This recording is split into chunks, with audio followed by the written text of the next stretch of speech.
Good morning বন্ধুরা, good morning good morning. আজ হচ্ছে সোমবার, মাসের শেষ, চৈত্র সংক্রান্তি আজ।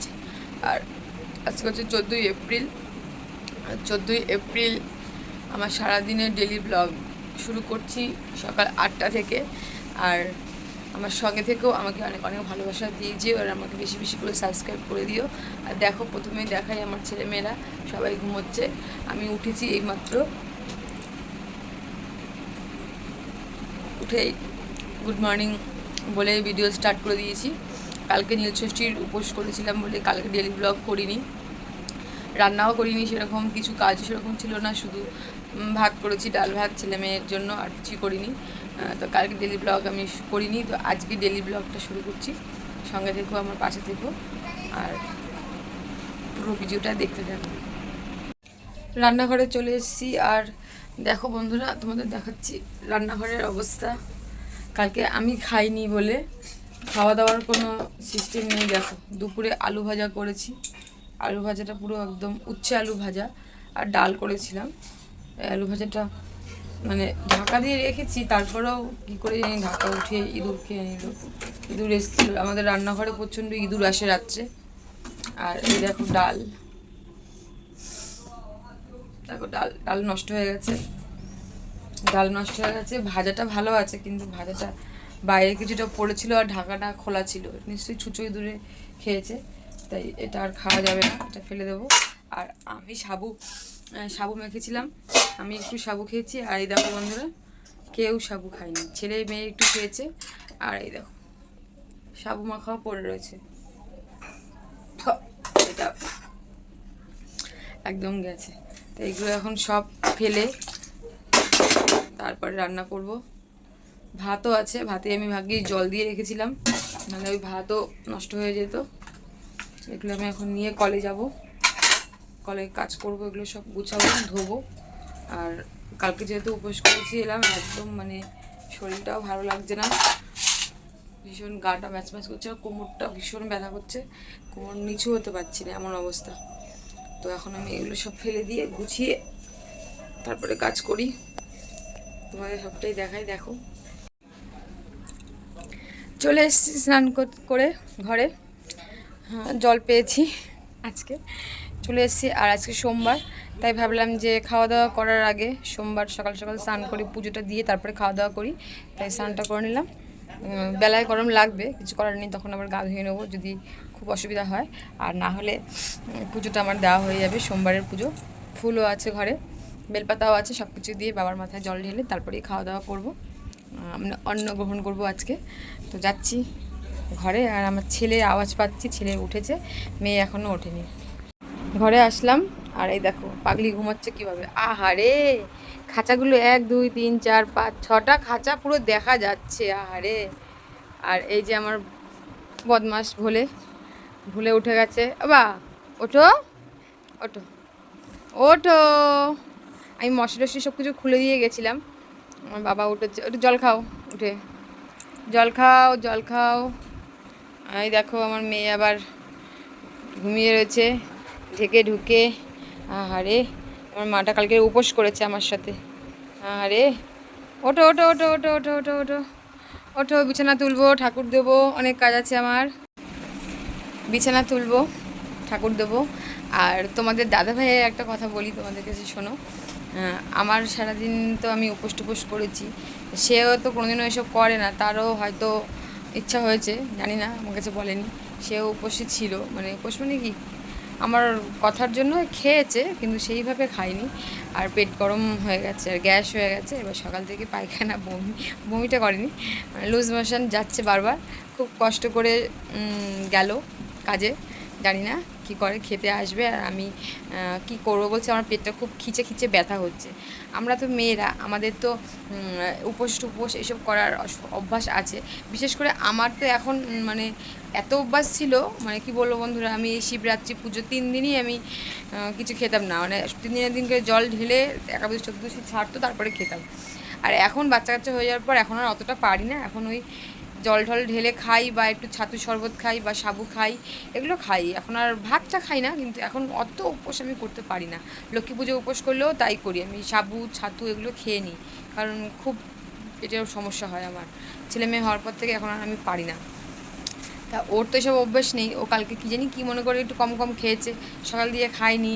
তারপরে আমি তো ব্লগও করিনি, ষষ্ঠীর দিন তোমাদেরকে আমি বললাম আগেই। তারপরে আমি ভাত তো রান্না করেছি, ডাল রান্না করেছি, উচ্ছে আলু ভাজা করেছি, নিরামিষ করেছি, কিন্তু ছেলে মেয়ে খেয়েছে, ও সেরকম একটা খুব একটা খায়নি। আমাকে বলছে শরীরটা ভালো লাগছে না, খাবো না। ব্যাস আজকে হয়ে গেছে, পটি যাচ্ছে আর আসছে, যাচ্ছে আর আসছে। নুন চিনির জল করে দিলাম, খেলো আর নিয়ে গেল, আর বললাম যে 10টার দিকে খেতে আসতে, দেখি ওর জন্য কি খাবার করা যায় যাতে ওর পেটটা ভালো থাকে। যাদের অভ্যাস নেই না খেয়ে থাকার, তারা এগুলো করতে নেই, সেটাই ওকে বুঝিয়ে পারি না, ওদেরকে বললাম। যাই হোক, অনেক কিছু বললাম। এখন আমি একটু পুজোটা দিয়ে নিই, তারপরে আমি জল খাবো বা সব কিছুই রান্নাবান্নার ব্যবস্থা করব। পুজো দেওয়া হয়ে গেছে আমার, দেখো। এখন আমি যাব টিফিন করতে, পুজোটা দিয়ে নিলাম। আজকে সকাল সকাল পুজো দেওয়া হয়ে গেল, সোমবার।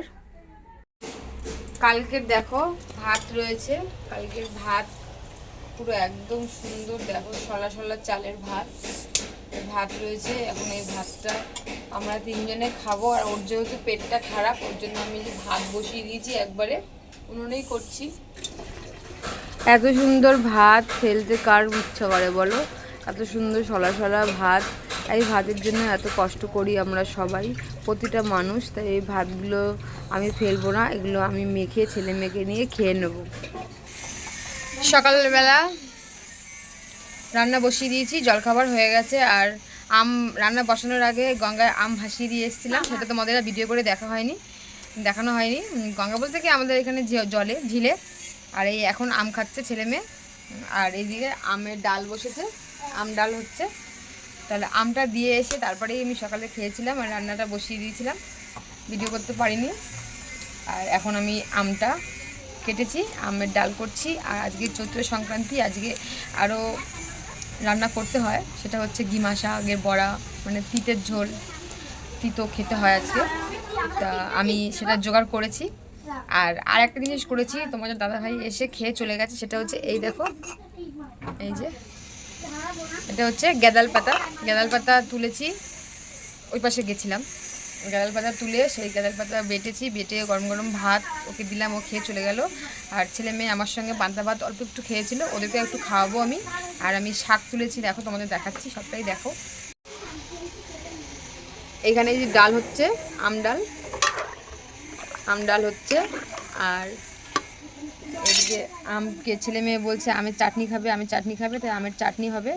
আর আমি এই দেখো, এই যে শাক, এটা কিন্তু গিমা শাক, এই গিমা শাক তুলেছি, এটা একটুখানি বড়া করব। আর এই যে ভাত নিয়েছি, আর এই যে বাটা, ওকে একটু খাইয়ে দিয়েছি, আর একটু রয়েছে, এটা আমি ছেলে মেয়েকে খাওয়াবো। এই পাতা বাটা খাওয়া খুব উপকার পেটের জন্য, যেহেতু ওর পেটটা খারাপ, তাই বেটে দিলাম, ভাতটা খেলো। আর ছেলে মেয়েকেও খাওয়াবো, আমিও খাবো। ভাত সকালবেলা পান্তা ভাত খুব অল্পই খেয়েছে, আমিও খেয়েছি। আর সব যা হোক খেয়েছি, সব হয়ে গেছে, দিয়ে দিয়েছি। এখন খাওয়া দাওয়া করবো। আর রান্না আজকে এগুলোই হবে, বেশি কিছু রান্না হবে না, একদমই সিম্পল, অল্প রান্নাই হবে। তো আমি এখন সব রেডি করছি, আগে ভাতটা মেখে ওদের খাওয়াই, তোমাদের দেখাবো ওদের খাওয়াতে পারি কি না পারি। দেখো বন্ধু, এই যে আমি ভাত মেখেছি অল্প কটা, আর খাওয়াচ্ছি। মামনাই মেয়েকেও বলছি খেতে, মেয়ে খাচ্ছে না, আমিও দুগাল খাবো, সত্যি ভালোই লাগে, টেস্ট হবে। দিদি বলে টেস্টি পাতা, কোনো গন্ধ নেই, কিচ্ছু নেই, আমরা বলি টেস্টি পাতা। না না, কোনো গন্ধ নেই পাদের, এটা বাটার সময় গন্ধ চলে যায়। বস, হাত না, ভিডিও হচ্ছে কিন্তু, নাম নিচে বস, মেয়েকেও খাওয়াচ্ছি পাত পাতা বড়া। এটা কি হচ্ছে? লবণ কাটাকাটি কেমন খেতে? আর এক গাল 2 গাল হবে, আমি 1 গাল 2 গাল খেলাম, ছেলে 2 গাল খেলো, আর মেয়েকে খাওয়াচ্ছে। নে আর এক গাল নুন পড়বে সারা ঘরে, তারপরে পায়ে হাঁটতে পারবো না আমি। ব্যাস, গুড বয়। দুপুর হয়ে গেছে আর বসে পড়েছি খেতে। আজকে রান্না একদম সিম্পল করেছি। এই যে ডিমা শাকের বড়া, আর এখানে হচ্ছে আম ডাল, আর একটু আমের চাটনি করেছি গরমে। আজকে এটাই রান্না হচ্ছে, নিরামিষ। খেতেও খেতে হয়, একটু অপর খেতে হয়, সেটাই করলাম। সবার জন্য ভাত বাড়ছি আমি।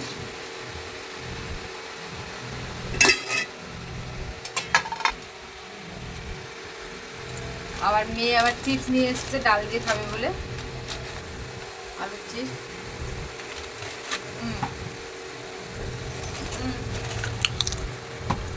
একটা একটা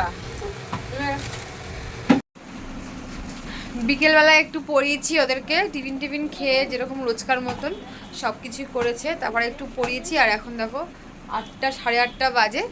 আমাকে 8টার সময় যেতে বলেছে, তো আমি রেডি হয়েছি একটু, আর মেয়েকেও রেডি করেছি। এই দেখো মেয়েও রেডি হয়েছে। মেয়ে কিন্তু এই জামাটা আজকে নতুন পরলো, এই জামাটা পরশু দিন করে এসছে, অনলাইনে অর্ডার করেছিলাম জামাটা, আর আজকে প্রথম পরলো। দেখো অনলাইনের জামা যখনই ওর জন্য কিনি তখনই ওর জামা এরকমই হয়, ঢিলে হয়। দেখো দেখো ভালো করে দেখো, সব জামাই ওর এরকম ঢিলে হয়, কিন্তু জামাটা খুব সুন্দর লাগছে।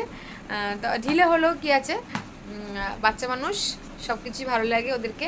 আর এখন সেল চলছে, আমি একদিনও সেলে যাইনি, কারণ সবই তোমরা জানো এবছরটা এভাবেই কাটবে, সেল চলছে। কিন্তু কালকে যেহেতু পয়লা বৈশাখ, তাই ছেলে মেয়ের জন্য হালকা গরমের সুতির গেঞ্জি, যাই হোক প্যান্ট গেঞ্জি সবসময় পরা, রেগুলার ইউজ করার জন্য দুটো একটা কিনে দেবো। তার জন্য এখন যাচ্ছি সেলে। তো যদি ওখানে গিয়ে ভিডিও করতে পারি অবশ্যই তোমাদের দেখাবো, আর না হলে বাড়ি এসে দেখাবো কি কিনলাম। আর আমার ছেলেকে দেখো, আমার ছেলে সবসময় খালি ঘরের মধ্যে বসেও খেলছে, ওর সবসময় শুধু খেলার খেলাটাই আমার একদম ভালো লাগে না। উল্টো পাল্টা কোনো কিছু মানে কি বলবো, ভালো মন্দ কিছু ওর মধ্যে নেই, ওর মধ্যে শুধু খেলার জন্য সব জায়গায় বকা খায়, মার খায়, সবাই অনেক কিছু কথা শোনায়, কিন্তু কিছুতেই কিছু করতে পারছি না। ঘরের মধ্যেও থাকলেও ও সবসময় এরকম খেলে। তো আমার মেয়ের এই জামাটা কেমন হয়েছে অবশ্যই কিন্তু কমেন্ট করে জানিও। দেখো আবার একটা ব্যাগও দিয়েছে, দেখো একটা ব্যাগও দিয়েছে। ব্যাগটা একটু ছোটো হয়ে গেছে সাইজে, কিন্তু জামাটা সাইজ ঠিক আছে। কিন্তু জামাটা বড্ড ঢিলা লাগছে, কিন্তু ভালো লাগছে, খুব মিষ্টি লাগছে, তাই তো বলো? কমেন্ট করে জানিও। এখন যাচ্ছি সেল থেকে আসি, তারপর তোমাদের সঙ্গে দেখাবো ভিডিও করে সব কিছু, সঙ্গে থেকো আমার। কেনাকাটা হয়ে গেছে আমাদের, আর প্রচণ্ড ঝড় হচ্ছে, মানে একটু খুব হাওয়া দিচ্ছে, বাজারে দোকানপাট সব বন্ধ হওয়ার মতন অবস্থা, ধুলোবালি উঠছে। আর একদম মানে তাড়াতাড়ি করে কোনো রকম ছেলে মেয়ের জামা কাপড় কিনে আমি তাড়াতাড়ি করে বেরিয়ে গেলাম ওখান দোকান থেকে।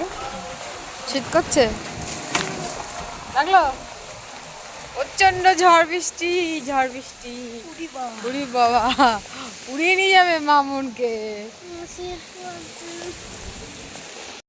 বাড়ি এসে খাওয়া দাওয়া করে নিয়েছি, আর এই যে উঠে যাচ্ছে বিছানায়, ছেলে শুয়ে পড়েছে, আর এরাও শুয়ে পড়েছে। আর কী কী কিনেছি সেগুলো এখন আর দেখাতে পারলাম না, কালকে পড়বে যখন তখনই তোমাদের দেখাবো।